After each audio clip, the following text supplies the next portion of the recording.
In the new film Batman and Harley Quinn, Dick Grayson and Harley Quinn get in a fight, with her winning by sneakily injecting him with Joker venom that incapacitates him. Some girls like mace. I prefer a little low-grade Joker venom. She then takes him back to her place and ties him to a bed. And this is where things start to get a little bit weird. In between deciding whether or not to kill Dick Grayson... Could've just killed him, dumbass. Nah, I'm not a criminal anymore. She decides she's too sweaty, so she strips down to her underwear and looks for a change of clothes.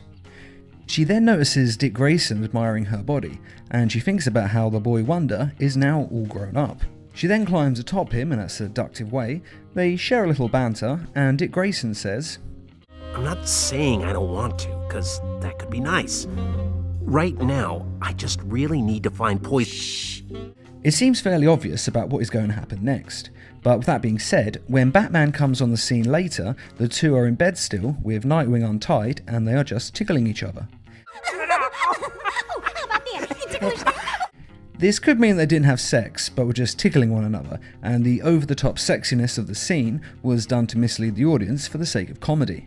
But then Harley says, Geez, 20 minutes of naughty fun time and they think they own you. And it's fairly obvious that the two had sex, especially when Batman asked Nightwing if he got what he needed. Well, yeah. Evie's whereabouts, of course. That's what you meant. No. So this makes it look like she definitely had sex with Dick Grayson.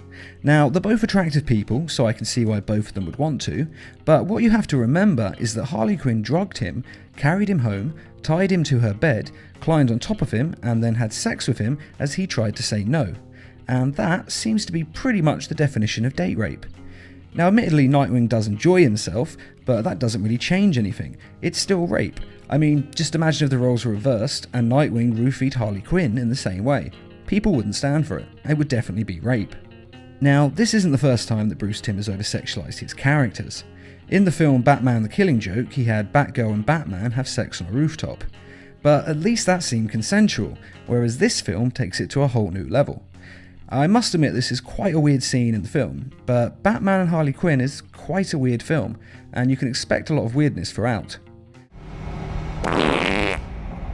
Oh, holy... It's not so bad. Smells like discipline.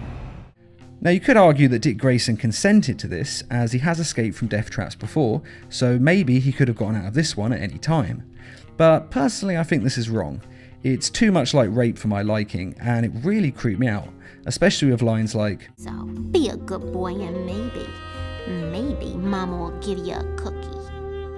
And although I don't have trouble with characters having sex on screen, when it's just done in this way, I think it's quite tacky and it really doesn't work. But this is just my personal opinion, and the real question is, what do you think?